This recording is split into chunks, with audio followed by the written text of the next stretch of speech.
ahead. You're cool to go? Yep. All right, cool. Rock and roll. Let's do it, man. Well, I have a great pleasure of being here with actually somebody this kind of ties in with us, given our history. But the great Jim Mark from the Cherry Hill School District. And Jim, how you doing this morning? Great, wonderful, awesome, outstanding. Man. So what we're doing here is we're going to do a video for all the students, I guess even the directors too, that are looking to audition for Region Band. I wanted to do a little series just where they could meet their directors, any students who are going to try out for it, and maybe just talk about the program and maybe for them to learn a little bit about you. So why don't we start with that, Jim? Maybe you could introduce yourself and, if you're from the area, maybe where you went to high school, college, how long you've been teaching, that sort of thing.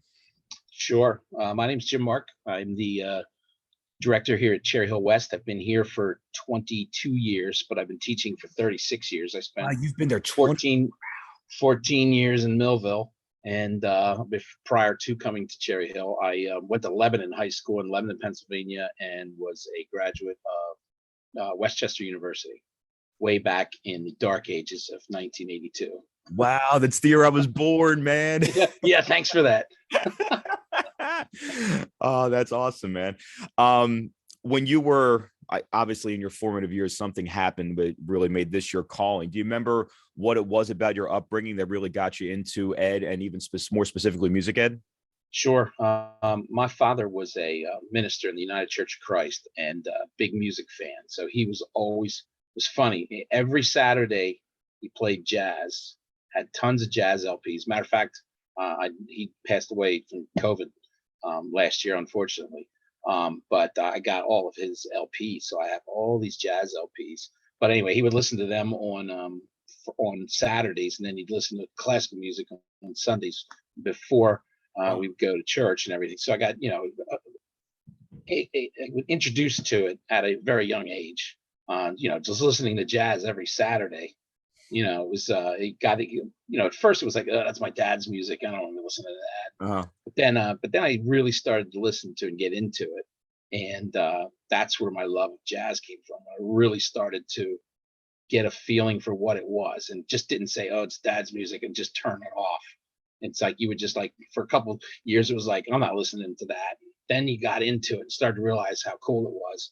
And what it was, and I guess especially when I started playing trumpet and started associating the trumpet with the jazz, and go, wow, maybe I can do that. So that was that. And then I played in band in high school and all that stuff. But originally my main goal was, I always wanted to be a teacher. But initially I wanted to be a history teacher because I was really into history. And somewhere around the end of my junior year in high school, my band director said, well, why don't you become a music teacher? And like a light bulb went on.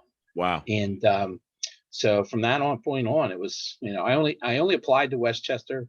It's the only school I auditioned at. I knew that's where I wanted to go. And luckily I had semi enough talent to get in, because and then from there it was like playing in the Kreitz, the jazz ensemble, the jazz band there at Westchester, that really pushed things along, and that's really formatted my love for jazz. And that's been my big thing with the programs that I've been at, both at Millville and here at Cherry Hills, to build a jazz program.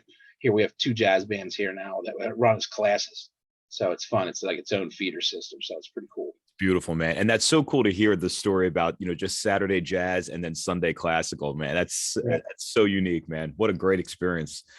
Well, you've been doing this, like you said, 37 years, I think it was. And that's where I first met you, when you were involved in the Millville program, which I put 2 years in the Millville school system as well. You've done this gig before. I know that firsthand, but how many times? This is your fourth time doing it? And yeah, high school twice, and junior high. This will be my second time. I figured before I retire next year, I should do the junior high one again, just so I even it out. But yeah, I did the one with you guys, with CJ and you and that whole crew back in, what was that, 93 maybe? Was it 93? I know it's later than that. I think we were 97. 97 might have been, yeah. 97. So yeah, that was a great crew, man. That band was awesome. Yeah. We had fun with that band. Yeah, but then I did it again when I got up here to West. I did it maybe 2003, and I hosted here, just like we're doing this year. I did the high school group, and then we hosted here at West. So yeah, it's fun. I love doing. I love working with kids that not from outside my school.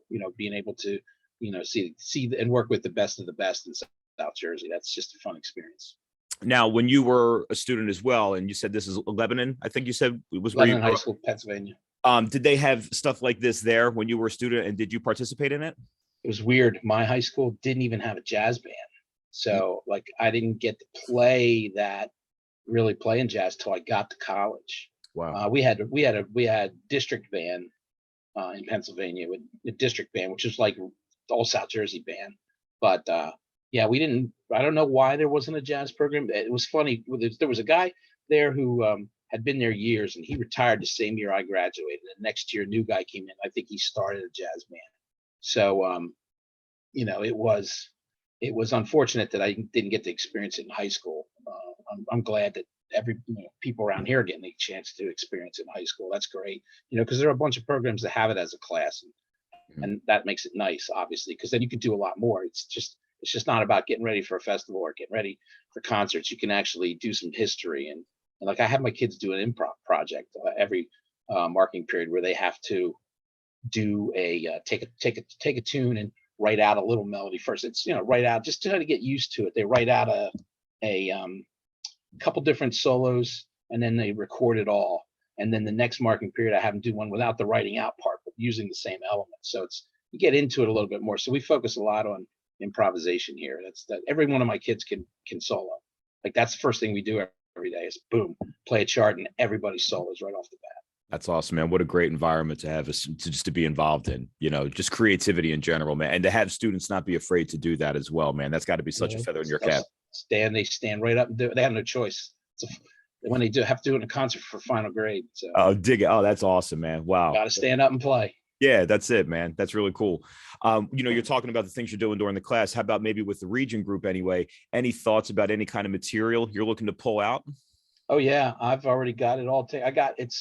It's all the charts I'm doing. It's really, I try to spread it out with different styles. Like what I'm gonna open with is Tune Alianza. We've actually done it here at West. It's a kind of a Latin swing back and forth thing. There's a ballad, Bridge Over Troubled Water. Yeah. It's a really cool arrangement of it. And it's nice because it's got a real nice setting to it. It's not real ballady, but it is at the same time. But I think that's the thing. I want kids to experience all the styles. Attack of the Killer Tomatoes, which it's just a bizarre like type jazz thing. It's really different. Honk, which is a funk thing, and then it's one of my own charts. I write charts for my kids for those improv things, but it's a shuffle type thing. It's called Chillaxin' by My Smoker, because I came up with the idea for the melody and tune while I was smoking some ribs one day. So I just called it Chillaxin' by My Smoker.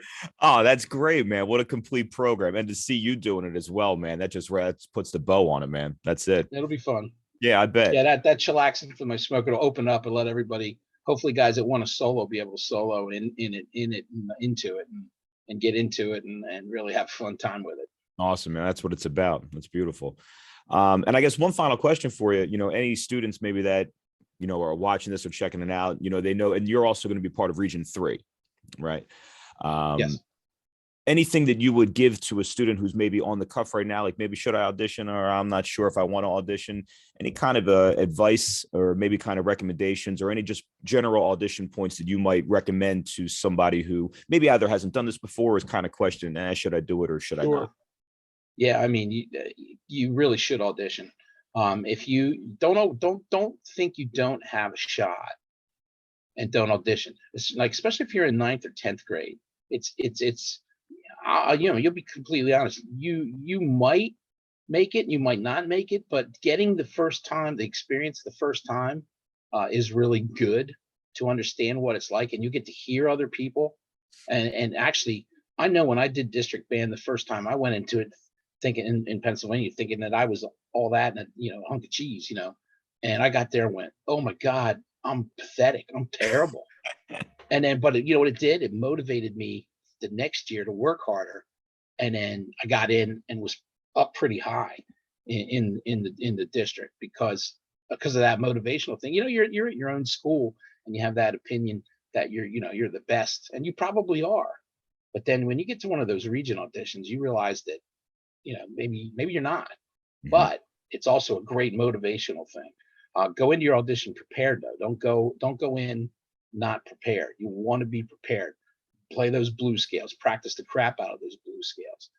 Listen, take that etude and really work it to the bone. Try to find. You might even be able. I don't know. Can you go on YouTube and find recordings of those etudes? I don't know. Might be able to, yeah. Yeah, I mean, I'm sure maybe somebody might have them. But listen, just style. It's all about style. Well, you would also, I mean, you would also think other students might even be posting it themselves as well. Like, hey, yeah, here, probably. So there's probably stuff out there. Yeah, but I mean, they're all based on, there's different styles in there, and just understand the styles that you're playing, and listen to other things. Always listen.